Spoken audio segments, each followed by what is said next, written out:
Hi everyone, it's me. I just went to the dog park, so I wanted to make a video as a follow up to yesterday regarding kennels and abusers and the fact that I got out of my situation, and I kind of wanted to explain how I did because my situation, um, like I said, I was married to an abuser. We were together 8.5 years, and we had two daughters, and I stayed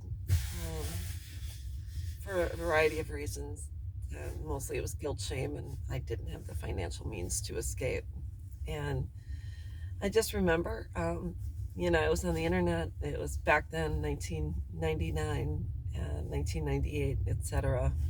And I shared with someone online that I had, I was terrified of, my husband, and someone said, you got to get out. So I did. And I was working part time at that time, and we owned a home. And I said, well, I'm going to take the steps. And I was not prepared. I didn't have any money in the bank of my own. I was not financially set per se, didn't have family money. I didn't really have a lot of things I could sell or pawn. All I had at that time, we had the house, we had two vehicles. I was working part time, and uh, I told him I want to get separated, and he wasn't happy about that, but I helped him find another place to stay. And eventually he left, and the day he left was the first day I had felt safe in 8.5 years. So he left, and we owned the home. We had really good credit, and I only had part-time money coming in, plus I had the mortgage, plus I had, car payment. I took the car that had the car payment. Plus we had debts. We had credit cards, home equity loan. I think our debts totaled around $150,000, including everything: mortgage, second mortgage, credit cards, cars, etc. And what I did, if you're able to, I took out two credit cards with $4,000 limit each, and I took out cash advances from both of them. So I was able to get money in the bank.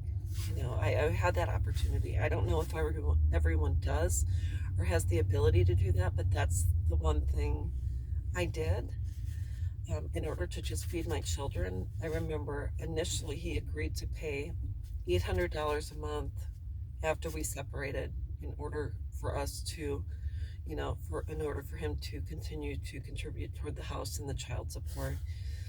But I was working part time, living off of that money that I had taken the cash advances on, and the $800 a month he was giving me. And all of a sudden, I remember I went to the bank to take the money out of our joint account, and the account was closed. And I called him up, and he said, I got a lawyer, and I'm only giving you $200 a month until we get divorced. And I started crying at work. I was working part-time, making maybe $8.50 an hour as a bank teller. And I started crying at work. I said, what do you think? What are we going to do? Because I had my girls. The only time he saw them was after they got off of school, because they were 8 and 9 years old. So he would come over, watch them till I was done with work. Then he would leave before I came home. But he wouldn't take them on weekends or holidays or anything like that. So what I did was I immediately talked to my boss. I said I need full-time hours. We didn't have them at my branch, but they had them at a different, bank. So I was able to get full-time hours. I still wasn't making much. And, I think going into full-time right away helped. I slid into it. Um, it took about 2 years to get divorced. I just remember we would meet, and then, we'd be in separate rooms, and then he'd get up and leave, and my lawyer would say, he's done, he's not agreeing. He wouldn't agree to take on any of the debt. He wouldn't, whatever the case was. And he was already living with someone else um, that he was in a relationship with. So it was just one of these situations where I finally said, I will take all of the debt if you sign the paperwork. If you agree to this divorce, I'll take on all of our marital debt. Um, And that's what I did. And he finally agreed because I said, "You're not going to be able to get married again unless you divorce me. And you're living with someone, and obviously, hopefully, this will be someone you marry, and this and that." And he finally signed the paperwork. But what I did after that is, because I didn't still make that much money, was within a couple of months after he agreed to it, I filed for bankruptcy.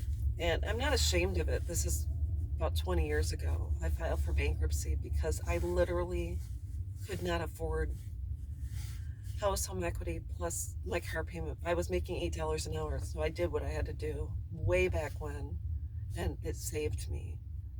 And it's a strike on your credit report, but if you own a house, um, obviously it'll be okay. If you can afford your house payment, it'll be okay. It's not going to, obviously, the mortgage company can't deny you after you've already been approved for a loan. So, anyways, that's what I did. Um,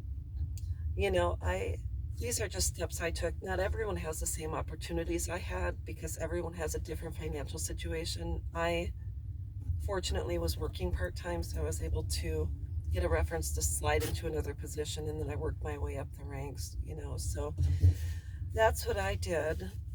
My divorce, like I said, was a 2-year process. um, it was one of those things. it was I was just relieved that we weren't together anymore, and he didn't have access to my house. um, I don't know, I think it was one of the greatest gifts I gave myself, like, for divorce. Um, but anyways, those are the steps I took to survive my divorce. And I wanted to share it with you guys because I don't have all the answers. I'm just throwing out the tips that I used to get through when I wasn't really making much money and I didn't really know how I was going to make the house payment. I did what I had to do and I have no regrets. So, anyways, that's all I wanted to say. I don't know what else there is to say about it. I just went step by step regarding what I did. I'm not going to talk about the divorce, the drawn out divorce process. But anyways, that's what I wanted to talk to you guys about. I hope this helps someone, and I hope you're all having a great day. Bye-bye.